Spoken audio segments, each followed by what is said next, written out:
Welcome back to another episode of Pillow Talk Pajamas. I'm Dejanira. And I'm Tashai. And we're just two therapists, licensed therapists, trying to bring mental health awareness to the community.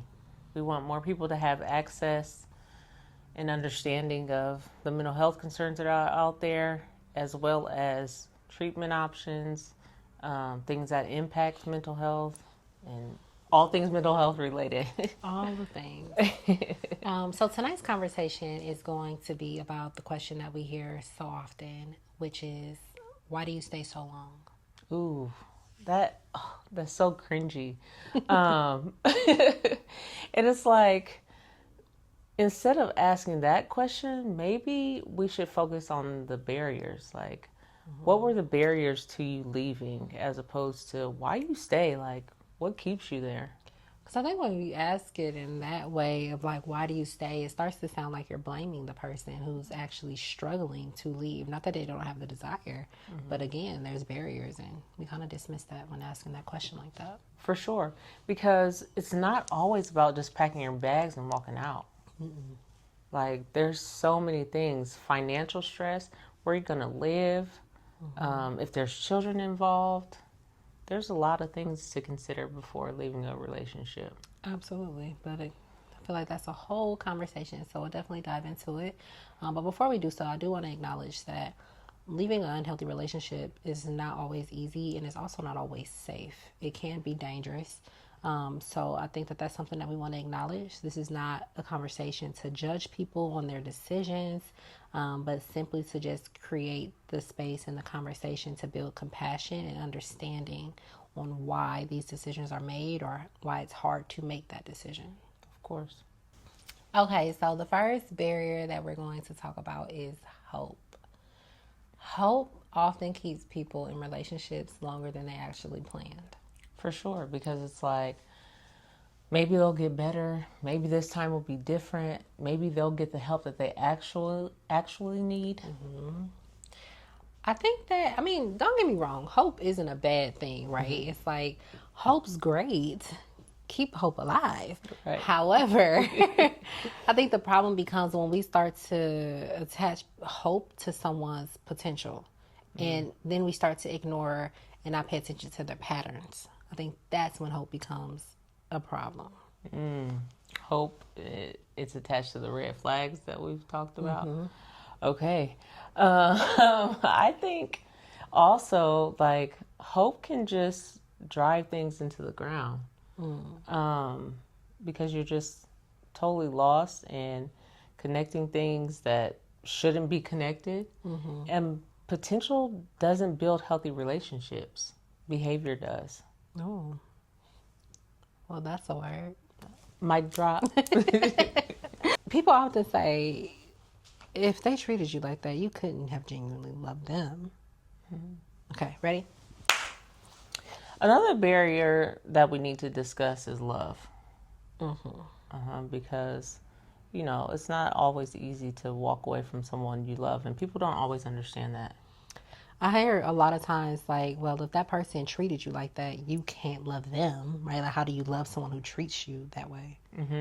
And that's simply not true. Like, you can genuinely love someone and wish that they would do better. Kind of back to the hope. Like, I have so much hope for them that I want to keep giving them a chance, and I want to hang on, but I also understand that they're not healthy for me.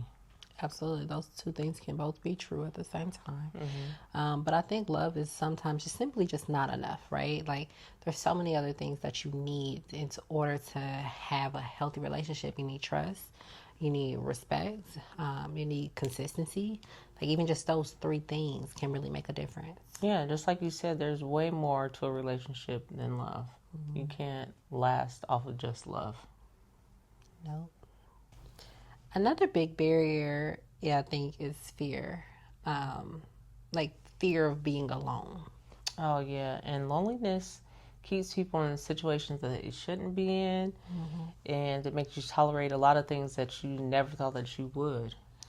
And loneliness kind of keeps you in a place where you don't want to be, because it's like, at least I have somebody. But having somebody isn't enough, and it's not the goal, right? Like, Yeah, you have somebody, but the goal is to have someone who actually makes you feel loved, makes you feel safe, makes you feel respected, and then also having someone who's consistent. Mm-hmm. So, yes. It's like if you don't have those things, do you really have somebody? I mean, you have a person taking up space, and you have a person, keeping you occupied, whether that's in a healthy way or a not so healthy way. So yeah, you have someone, but are they truly checking off the boxes of what you need and what you really desire and deserve? So there's a big difference. All right, so next up is children. Like, Oh yeah. I feel as though this is the biggest barrier because it's not just you leaving. Now you have to pack your children up also. Well, and I think a lot of people sometimes stay because like they have this idea of what a family looks like, right? Like you want your children to have both parents in a household.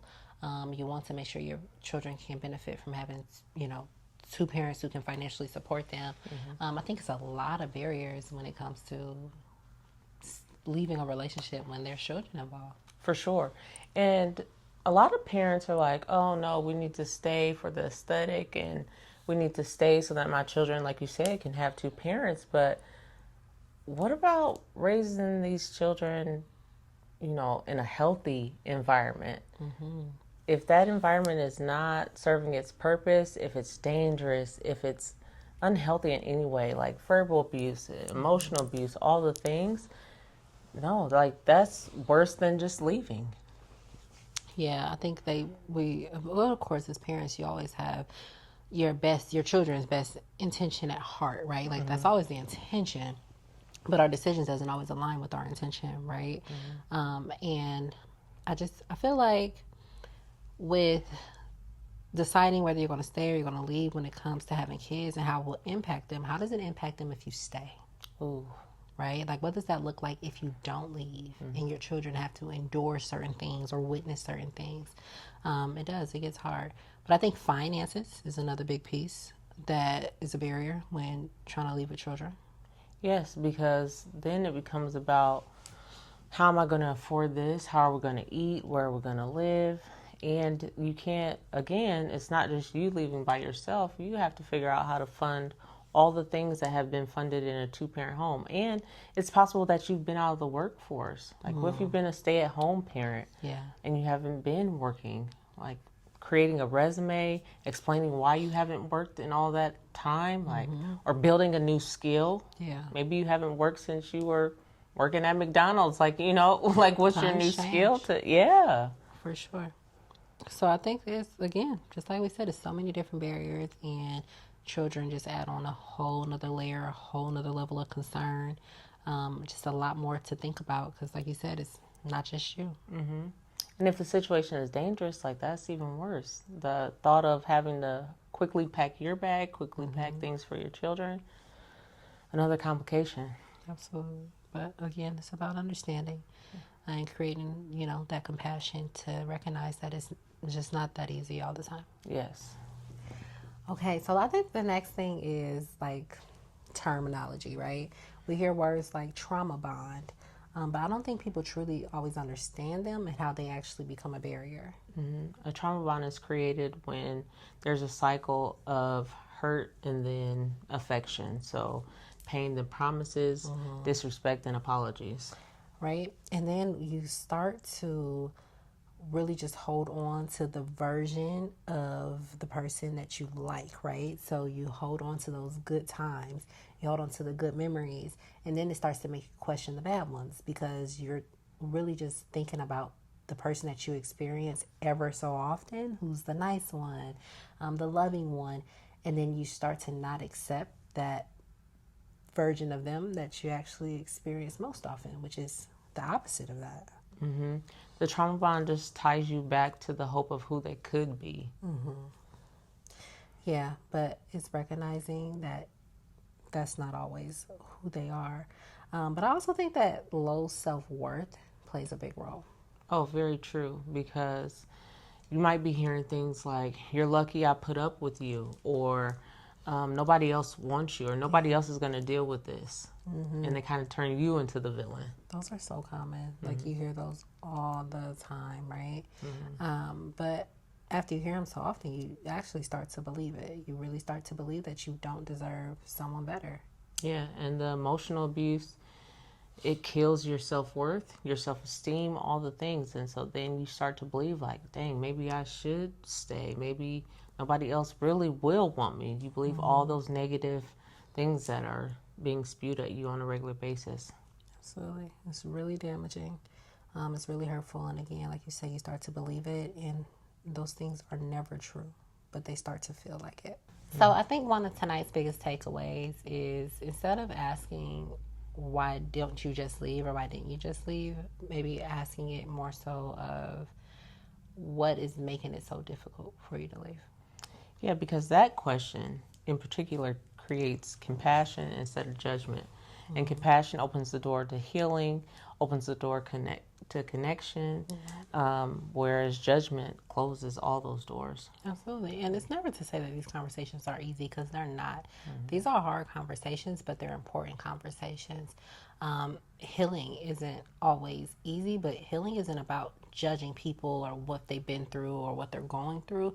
It's about helping them get to where they're trying to go. Of course. All right. So remember to give yourself grace, give others compassion, and never underestimate the power of feeling seen. Yeah. So thank you guys for joining us for another episode of Pillow Talk Pajamas. Remember to follow us on all of our social media platforms, TikTok, Facebook, Instagram, at Rooted Mind Collective. Yes, and tonight's conversation was a little bit heavy, which we understand. So I will be dropping some resources down in the description tonight. So just make sure to take care of yourself. If you know someone who's struggling, or if you are struggling, please reach out to the resources that are linked below, or to your support system. Yeah, and if you feel like there's something that we've missed, or a barrier that you think is important for us to speak about a little bit more, please drop it in the comments. Well, until next time, keep growing, keep healing, and keep thriving. See you guys later. You can trust in me. I can. You said I can trust in